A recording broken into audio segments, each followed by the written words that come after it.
ब्रज की पावन भूमि जहाँ हर सुबह भक्ति, प्रेम और आनंद से भरी होती थी। यमुना किनारे मंद हवा बहती, वृक्षों पर बैठे पक्षी मधुर स्वर में गाते और गोकुल की गलियों में बच्चों की चहक सुनाई देती। नंद बाबा का आंगन हमेशा बच्चों की हंसी से गूंजता रहता था। उस दिन भी सुबह का समय बहुत सुंदर था। सूरज की हल्की किरणें आंगन में पड़ रही थी।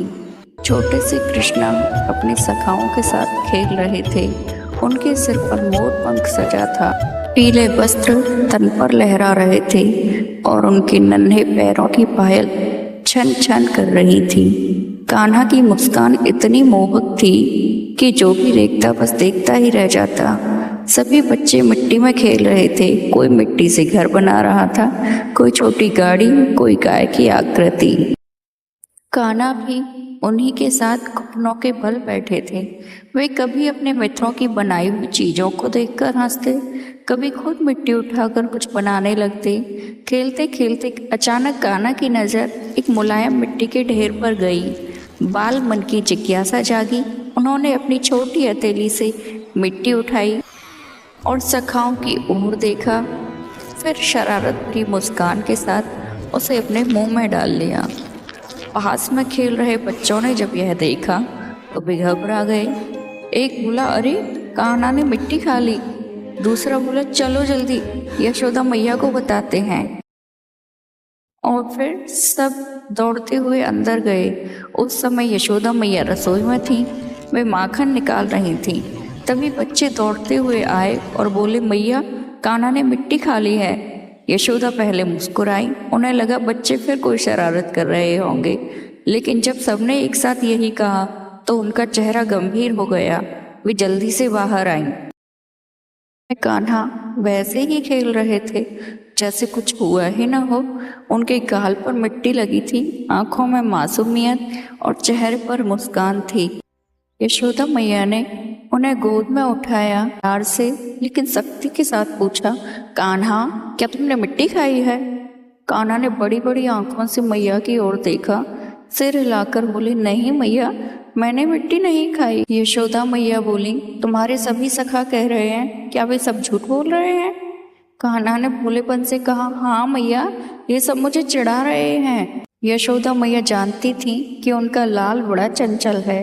उन्होंने कहा, अच्छा अगर नहीं खाई तो अपना मुंह खोलो। कान्हा कुछ पल शांत रहे, फिर धीरे धीरे अपना छोटा सा मुंह खोल दिया। यशोदा मैया ने जैसे ही कान्हा के मुख में देखा, उनका पूरा अस्तित्व थम गया। वहां मिट्टी नहीं थी, वहां था अनंत ब्रह्मांड। उन्होंने देखा, आकाश फैला हुआ है, उसमें असंख्य तारे टिमटिमा रहे हैं, सूर्य तेजस्वी प्रकाश फैला रहा है, चंद्रमा शांत चांदनी बिखेर रहा है, बादल घूम रहे हैं, समुद्र की लहरें उठ रही हैं, बह रही हैं, पर्वत खड़े हैं, वन हरे भरे दिखाई दे रहे हैं। यशोदा मैया की आंखें विस्मय से भर गईं। वे समझ नहीं पा रही थी कि यह क्या देख रही हैं। उनके मन में विचार आया, यह कैसा रहस्य है जिसे मैं अपना पुत्र समझती हूँ, वह तो स्वयं समस्त सृष्टि का आधार है। उनकी आंखों से आंसू बहने लगे। वे सोचने लगी, क्या यह वही बालक है जिसे मैं रोज गोद में खिलाती हूँ, जिसे दूध पिलाती हूँ और जिसे डांट भी देती? वह तो स्वयं परमेश्वर है। एक क्षण को उन्हें लगा समय जैसे रुक गया है, संसार शांत हो गया है। उनके सामने केवल और केवल सत्य है कि उनका लाल कोई साधारण बालक नहीं, स्वयं नारायण है। लेकिन उसी क्षण कान्हा ने अपनी योग माया प्रकट की। धीरे धीरे वह दिव्य दृश्य लुप्त होने लगा। तारे ओझल हो गए, सूर्य और चंद्रमा सब गायब हो गए, यमुना और पर्वत विलीन हो गए। यशोदा मैया ने फिर देखा, उनकी गोद में वही छोटा सा कान्हा था, भूली आंखें, नन्हा चेहरा, मुस्कान से भरे अधर। कान्हा ने मासूम स्वर में कहा, मैया मैंने कुछ भी नहीं किया। यशोदा मैया का हृदय वात्सल्य से भर गया। उन्होंने कान्हा को गले से लगा लिया, माथे पर चूमा और बोली, तू बहुत नटखट है रे मेरे लाल।